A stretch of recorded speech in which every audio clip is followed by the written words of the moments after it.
High বন্ধুরা, আমি Selim Baksh Mondal perfect coaching সেন্টারের অনলাইন ম্যাথ ক্লাসে আবারও সবাইকে স্বাগত। আজকে আমরা যেটা করতে চলেছি যে সময় কার্য। আমাকে অনেকে রিকোয়েস্ট করেছিল, তাই আমি আজকে সময় কার্য শুরু করালাম। যেটা সময় কার্যের গাণিতিক সমস্যা প্রত্যেকটা পরীক্ষাতে কম বেশি 2 থেকে 3টে দিয়েই থাকে। তো আজকে আমরা শর্টকাট টিপসে কি করে সময় ও কার্যের গাণিতিক সমস্যাগুলোকে সমাধান করবো সেটা আজকে আমরা দেখাবো। তো সময় ও কার্যের গাণিতিক সমস্যা সমাধান করতে গেলে কয়েকটি ফর্মুলা আমাদেরকে জেনে রাখা উচিত। যদিও ফর্মুলাগুলো আমি গাণিতিক যখনই সমস্যাগুলো করবো তখনই ডেসক্রাইব করবো, তবুও আমি রিয়াক্টটা দেখে রাখছি। এর প্রথম ফর্মুলা সময় কার্য বলতে যে ফর্মুলাটা আমাদের সবার আগে আছে সেটা হলো m1 d1 t1 by w1 equal to m2 d2 t2 by w2। অর্থাৎ man day time, m for man, d for day, t for time and w for hour। এটা আমরা যখন গাণিতিক প্রবলেম করবো তখন এই ফর্মুলাকে আমরা আরো ভালো করে জানবো। তো এটা জাস্ট জেনে রাখি, প্রথম ক্ষেত্রে যেগুলো মানুষের যৌন সংখ্যা, দিন সংখ্যা, টাইম, সময় এবং কাজ দেওয়া থাকবে সেগুলোকে প্রথমে লিখবো, এবং দ্বিতীয় ক্ষেত্রে যেগুলো থাকবে সেটাকে আমরা দ্বিতীয় ক্ষেত্রে লিখবো। এখন আরেকটা ফর্মুলা হলো 1/d equal two m2 by m1 plus f2 by f1 plus b2 by b1। এটা একটা formula. 1/day, d for day, man, female এবং হচ্ছে বয়। এটা কখন লাগবে? যদি কখনো বলা হয় যে দুজন লোক বা তিনজন মহিলা বা 5জন বালক একটি কাজ 15 দিনে করতে পারে, তবে ওই কাজটি দুজন লোক, 3জন মহিলা এবং 7জন বালক একত্রে কত দিনে করবে, তখন আমরা এই ফর্মুলাকে কাজে লাগাবো। তো দেখা যাক আমাদের গাণিতিক প্রবলেম কি আছে। আমাদের এক নম্বর প্রবলেম কি আছে, যে একটি কাজ 9জন লোক 12 দিনে করতে পারে, তবে 6জন লোক ওই কাজটি কত দিনে করতে পারবে। তো আমরা যেটা প্রথমে ফর্মুলা লিখলাম m1 d1 t1 by w1 equal to m2 d2 t2 by w2। এখন এখানে সমস্ত কিছু দেওয়া নেই, জাস্ট ম্যান সংখ্যা এবং ডে দেওয়া আছে, বাকি টাইম ও ওয়ার্ক দেওয়া নেই। যদি টাইম ও ওয়ার্ক দেওয়া না থাকে তাহলে তো কোনো সমস্যা নেই। তাহলে প্রথম ক্ষেত্রে ম্যান কতজন? প্রথম ক্ষেত্রে m1 আছে 9 জন, এবং এখানে কিছু চিহ্ন নেই মানে গুণ চিহ্ন আছে, ডি আছে কত? ডি 12 দিন। এখন সমান দিয়ে টাইম আর কাজ দেওয়া নেই বলে লিখলাম না। এখন আবার কি বলছে, 6জন লোক, তাহলে m2 কত আছে? 6 জন, এবং কত দিন সেটা বার করতে হবে, d2 টাকে বার করতে হবে, d2 টা x। এবার এটা যদি আমি ক্যালকুলেশন করে করতে হবে, 6 দুগুণে 12, x ইকুয়াল টু 9 দুগুণে 18 দিন। 18 দিন সময় লাগবে। প্রথম কাজে কি হলো? 18 দিন সময় লাগবে। দ্বিতীয় প্রবলেম কি বলছে, 12 জন লোক দৈনিক 5 ঘন্টা করে কাজ করলে 3 দিনে 18 বিঘা জমি চাষ করতে পারে। অর্থাৎ 12 জন লোক প্রতিদিন যদি 5 ঘন্টা করে কাজ করে, তবে 3 দিনে 18 বিঘা জমি চাষ করে।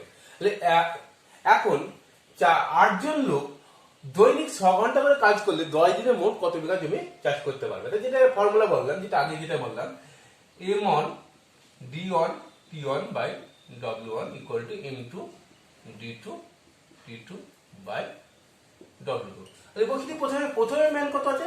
12 জন, 12 গুণিত টাইম কত আছে? 5 ঘন্টা, এবং ডে কত আছে? 3 দিন। কাজ কি করেছে? 12 বিঘা জমি, এটা তো কাজ, তাহলে 18 বিঘা জমি, তাহলে এটাকে 18। এখন দ্বিতীয় ক্ষেত্রে কি বলছি, কতজন ম্যান? 8 জন ম্যান, কত দিনে? 6 ঘন্টা করে, টাইম t2 টা হলো 6 ঘন্টা, এবং দিন কত? 10 দিন।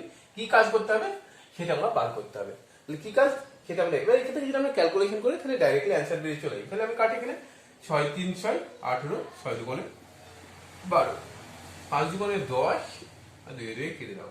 তাহলে x ইকুয়াল টু কত হলো? 6 আসতে 48 বিঘা। অর্থাৎ কি করতে পারছে, তারা 8 জন লোক প্রতিদিন 6 ঘন্টা করে কাজ করলে 10 দিনে কত করবে? 48 বিঘা জমি চাষ করবে। 3 নম্বর প্রবলেম কি আছে, একজন লোক বা একজন মহিলা বা 4জন বালক, একজন লোক বা 2জন মহিলা বা 4জন বালক একটি কাজ করতে 14 দিনে করতে পারে, তবে একজন লোক, একজন মহিলা এবং একজন বালক একত্রে কাজ করলে কতদিন টাইম লাগবে। তাহলে গণিতটা কি বলছে, এই সমস্যাটা একটা বুঝে নিই। ধরো একটা 100 দিনের কাজ, একটা পুকুর খুঁড়তে হবে, তাহলে একজন লোক যদি কাজটা করতো তাহলে কতদিন টাইম লাগতো? 14 দিন লাগতো। যদি 2জন মহিলা একসাথে কাজ করতো তাহলে কতদিন কাজটা করতে হতো? 14 দিন লাগতো। এবং 4জন বালক যদি একসাথে করতো সেই পুকুরটা খুঁড়তে কতদিন লাগতো? 14 দিন টাইম লাগতো। এখন কি বলছে, এরকম না করে যদি তার একজন বালক যুক্ত, একজন মহিলা এবং একজন পুরুষ যদি একসাথে কাজটা করতো তবে কতদিন লাগতো। তাহলে এই ধরনের যদি প্রবলেম হয় যে বা এতজন লোক বা এতজন মহিলা বা এতজন বালক যদি বা থাকে, তাহলে একটা ফর্মুলা আমরা ইউজ করলে অতি সহজ হয়ে যাবে। ফর্মুলাটা কি 1/d equal to m1 by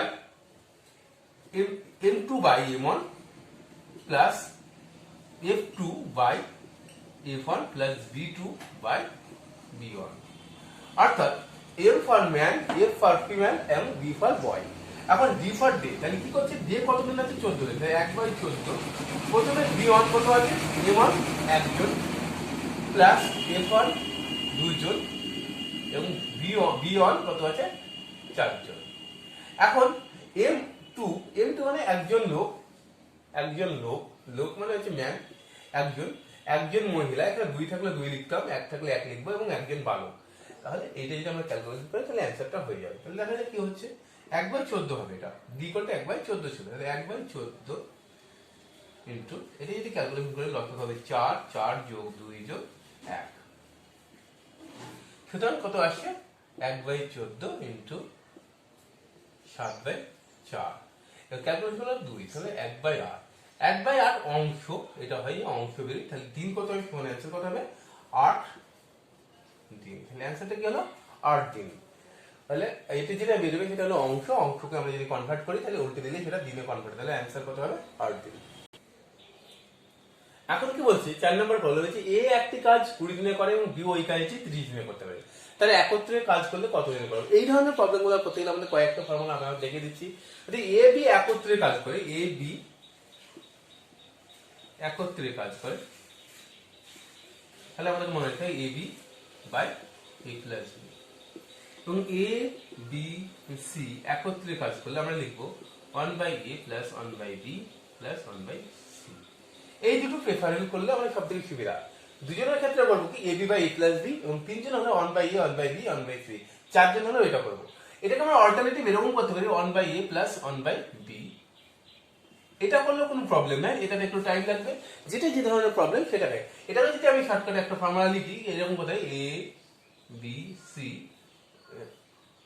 A B যোগ বি সি যোগ সি এ, এই ফর্মুলাটা আমরা ইউজ করতে পারি, এটাও করতে পারি। তো আমার যেটা মনে হয় সাজেস্ট করতে পারি যে যদি দুজনের হয় তাহলে এই ফর্মুলাটা ইউজ করবো, এবং তিনজন বা তিনের অধিক হলে আমরা এই ফর্মুলাটাকে ইউজ করবো, তাহলে আমাদের গাণিতিক করতে খুব সহজ হবে।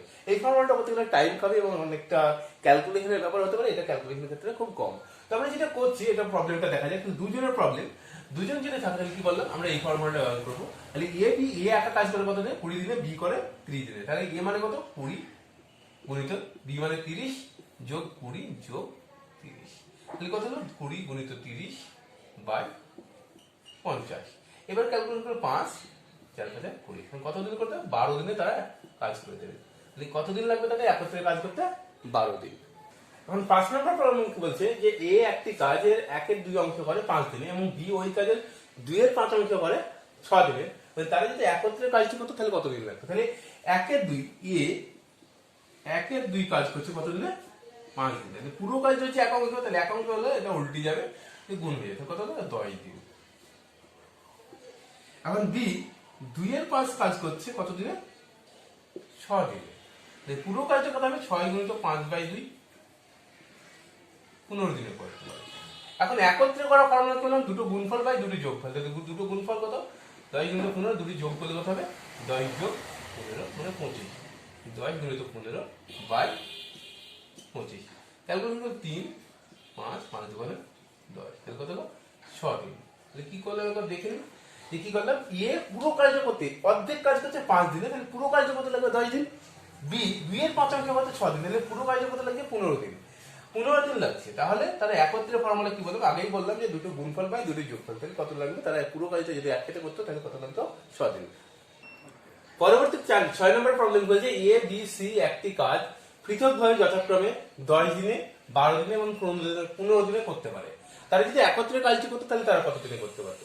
তাহলে কি বললাম, যদি তিনজন আছে এবং তিনজনের পৃথকভাবে কাজ করতে হয় তাহলে ফর্মুলা কি বললাম 1/a plus 1/b plus 1/c করবো, তিনজনের ক্ষেত্রে সুবিধা হবে। তাহলে দেখা যায় কি আছে 1/a মানে 1/10 প্লাস 1/12 যোগ 1/15, 15। এদের ক্যালকুলেশন করলে লসে করলে 60 হবে, 60 মানে 6 যোগ 5 যোগ 4, এটা যদি যোগ করি কত আসছে 15, তাহলে 15/60 1/4, 4 অঙ্ক, এটা যখনই বেরোবে তখন অঙ্ক হবে। তাহলে সময় কত হবে 4 দিন সময় লাগে। অর্থাৎ তারা যদি পৃথক পৃথক ভাবে করতো তাহলে টাইম কিন্তু 10 দিন 12 দিন 15 দিন, এবং তারা যদি একত্রে কাজ করে তাহলে কত দিন টাইম লাগবে 10 দিন। পরবর্তী 7 নম্বর প্রবলেম বলছি এ ও বি একটি কাজ একত্রে 15 দিনে করতে পারে এবং এ একটা কাজটি 20 দিনে করতে পারে, তাহলে বি কত দিনে করবে? তাহলে আমরা এইগুলো যদি থাকে তাহলে একটা এইভাবে লিখে নিই, এ প্লাস বি কাজটি করছে কত দিনে 15 দিনে, এবং এ একা করে কত দিনে 20 দিনে। তাহলে কে বার করতে হবে বি কে, তাহলে টার্গেট হচ্ছে বি। তাহলে এইখান থেকে যদি এ বি থেকে যদি আমি এটাকে কোনো মতে বাদ দিতে পারি তাহলে বি পেয়ে যাবো। তাহলে কি করতে হবে, বাদ দেওয়া মানে বিয়োগ করা, অর্থাৎ এইটা থেকে যদি এটা বিয়োগ করি তাহলে কিরকম করবো, এ plus B minus A, A B মানে কত 1/15 মাইনাস কি আছে 1/20, এটা আমরা করলে তাহলে কি করলাম আমরা দেখি, এ প্লাস বি হচ্ছে কত 15, তাহলে নর্মাল 15 না লিখে আমি ভগ্নাংশ অংশ হিসাবে লিখবো। তাহলে এ বি থেকে এ কে বাদ দিচ্ছে, তাহলে এ বি মানে হচ্ছে 15, তাহলে 1/15, এ মানে হচ্ছে 1/20, তাহলে এটা একটা আমার কেটে গেলে পরে থেকে বি, তাহলে বি এটা যেটা আমি ক্যালকুলেশন করে পেয়ে যাবো। এটা ক্যালকুলেশন করবো কত, 60, 4 15 60 মাইনাস 3 20 60, তাহলে 1/60 সমান কত 60 দিন। এখন আমি এটাকে আর একটা প্রসেসে করতে পারি। কিরকম প্রসেস, যে দুটো যেহেতু থাকে তাহলে আমি কি বলেছিলাম একটু আগে, দুটোর গুণফল কিন্তু দুটো যোগফল বলেছিলাম, যেহেতু এখানে বিয়োগ করেছি তাহলে বিয়োগফল, দুটো বিয়োগ করলে কত একটা 5, অর্থাৎ 20 বিয়োগ 15, তাহলে 15 গুণিত 20/5, তাহলে 3 5 15, তাহলে কত হচ্ছে ডাইরেক্টলি 60 দিন। তাই আমরা দুজন থাকলে এটা করতে পারি, তিনজন হলে বা দুজনের ক্ষেত্রে এটা করতে পারি। পরবর্তী প্রবলেম হচ্ছে এ বি একত্রে একটি কাজ 30 দিনে করে এবং বিসি একত্রে ওই কাজটি 40 দিনে করে। যদি এ একা কাজটি 60 দিনে করতে পারে তো সি একা কত দিনে করবে? তাহলে এই ধরনের প্রবলেম থাকলে প্রথমে আমরা একটু লিখে নেব, A B, A plus B কত দিনে করছে কাজটি 30 দিনে, বি প্লাস সি কত দিনে করে 40 দিনে, এবং এ একা কত দিনে করছে 60 দিনে। টার্গেট দিয়ে সি কত দিনে করবে, তাহলে সি কে আমরা যে কোনো প্রকারে রাখতে পারি। তাহলে আমরা সি আছে কোথায় ক্যালকুলেশনের মধ্যে, এই জায়গায়, এই জায়গায় রাখতে গেলে বি কে বাদ দেবো, কিন্তু বি কে একা আমি কোথাও পাচ্ছি না। তাহলে আমরা দুটো রকম পদ্ধতি করতে পারি, এক লাইনেও যদি বলি করবো তাহলে একটু ভাবতে হবে, যেটা বলে 2 লাইনে করবো তাহলে হবে। আমরা একটা করতে পারি যেরকম এ বি থেকে এ কে বাদ দিই, তাহলে কে বলতে হবে বি, বি থেকে আমরা এখানে যদি বাদ দিই তাহলে দুটো প্রসেসে করতে পারি। অথবা আমরা করতে পারি কি, এ বি বি সি এর সঙ্গে এ যোগ করে দিলাম, অর্থাৎ B C B plus C একটা প্লাস এ একটা, তাহলে কি হলো A plus B plus C. সেখান থেকে যদি আমি এ বি কে বাদ দিই মাইনাস এ প্লাস বি, তাহলে কি পড়ে থাকবে সি। তাহলে এবার মানগুলো বসে, তাহলে এ বি প্লাস সি মানে কত 1/40, এ মানে কত আছে এই যে এটা, এ মানে 1/60 মাইনাস কত আছে বি প্লাস এ প্লাস বি, এ প্লাস বি মানে 1/30।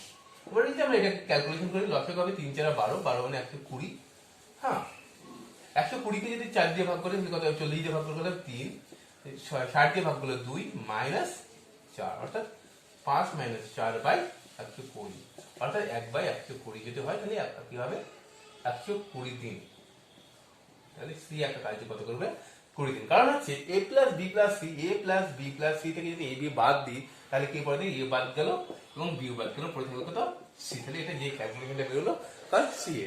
আর একটা পদ্ধতি যেটা বলেছিলাম এটা নরমালি এটা করতে পারে, অর্থাৎ এ বি আছে, এ বি থেকে এটা যদি বাদ দিই তাহলে কত আসছে এ প্লাস বি মাইনাস এ, তাহলে কি দাঁড়ালো বি, বি কি ক্রম হয় 1/30 মাইনাস 1/60, এখানে 1/30 হবে, এটা বিয়োগ করি নরমালি 1/30 মাইনাস এটা বেরোবে কত 1/30। এখন তাহলে বি মানে কত হবে 1/30।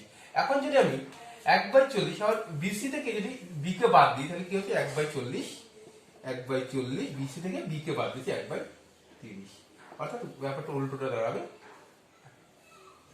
এটা 1/60 হবে, আমি ভুল করেছিলাম 1/60 হবে। কিরকম দেখা যায় ক্যালকুলেশন করলে কত হবে 60 করলে 60 2 মাইনাস 1 মানে 1/60। এখন যদি এ বি থেকে 1/40 থেকে 1/60 বাদ দিই তাহলে কি দাঁড়াচ্ছে, এটা ক্যালকুলেশন করলে 10 এর করলে কত হবে 120, 120 থেকে যদি 3 মাইনাস 2 সমান 1/120 সমান 120 দিন। এটাও করতে পারি, এটা ডবল প্রসেস করতে পারি, এটা আমি যদি করতে পারি সিঙ্গেল প্রসেসে করতে পারি। 9 নম্বর প্রবলেম, পরবর্তী প্রবলেম যেটা বলছে এ ও বি, এখন এ হচ্ছে বি এর দ্বিগুণ কর্মক্ষমতা, তাহলে এ যে কাজটা করতে হবে বি তার ডবল মাইনাস। হ্যাঁ, তাহলে এ বলছে এ বি একটি কাজ 8 দিনে সম্পন্ন করলে এ একা কাজটি কত দিনে সম্পন্ন করবে। যদি তাহলে এটাকে এরকম করি, যে ধরলাম এ কাজটি করতে করতে এক্স দিন টাইম নেয়, তাহলে বি করতে কত দিন নেবে, ডবল দিন টাইম নেবে। যেহেতু এখানে আবার এখানে বলছে যে এ বি এর থেকে বেশি, কিন্তু যার ক্ষমতা বেশি তার দিন কম লাগবে, অর্থাৎ যার আমার ক্ষমতা বেশি তোমার থেকে বেশি কাজ করা, তাহলে আমার যে কাজটা তোমার করতে 10 দিন লাগবে সেটা আমার 5 দিন লাগতে পারে, যেহেতু তোমার আমার ডবল হয়। তাহলে সেই জন্য আমি এখানে এ কে কম লিখবো, বি কে এখানে যতই বলুক, এটা ক্ষমতা, আর আমরা কি লিখেছি এটা দিন, তাহলে দিন আর ক্ষমতা এখানে ব্যস্ত সম্পর্ক, কিন্তু ব্যাপারটা ঠিক উল্টো হবে। এখন বলছে একত্রে তারা কাজ করে কত দিন, 8 দিনে। তাহলে একত্রে কাজ করার ফর্মুলা কি, এ গুণিত বি বাই এ যোগ বি সলিউশন 8। এখন এটা করি, x গুণিত 2x by 3x equal to কত 8। এবার কাটাকাটি করলে কত দাঁড়াচ্ছে 4। x ইকুয়াল টু কত 3 4 12 দিনে কাজ কমপ্লিট করে দেবে। এ কত দিনে করে দেবে কাজটা, এ হচ্ছে এ, তাহলে এ একটা কাজটি কত দিনে করবে, 12 দিনে কমপ্লিট। যদি বলতো বি কত দিন, তাহলে 24 দিন। 2x মানে 12 মানে 24 দিন সময় নিত। পরবর্তী 10 নম্বর প্রবলেম কি আছে, বলছে এ ও বি একটি কাজ যথাক্রমে 16 দিন ও 12 দিনে করতে পারে। এ একা 4 দিন কাজ করে চলে যায়, তবে বি বাকি কাজ কত দিনে করতে পারে। অর্থাৎ এ 16 দিনে কাজটা করতে পারতো, কিন্তু 12 দিন কাজ, 4 দিন কাজ করেছে যে চলে গেছে। তাহলে কত দিনের কাজ ফেলে রেখেছে, 16 দিনের মধ্যে 12 দিনের কাজ ফেলে রেখেছে, 4 দিন করেছে, তাহলে ফেলে রাখলো কত দিন, 4 দিন, 12 দিন। এই কাজটা কে করবে, এই কাজটা করবে কে, বি। এই কাজটা কি করবে, বাকি কাজ বি করে। বি এর ক্ষমতা কত, 12, তাহলে 12টা এখানে গুণ করো, তাহলে আমাদের অ্যান্সার চলে আসবে। তাহলে কি আছে, 4 4 16, 3 4 12, 4 4 3 4 12, তাহলে কত হলো 9 দিন। আমরা খুব সিম্পলি করলাম, কি করলাম একবার রিভিউ করে নিই। দেখি বলছে এ এবং বি একটি কাজ 16 দিনে ও 12 দিনে করতে পারে।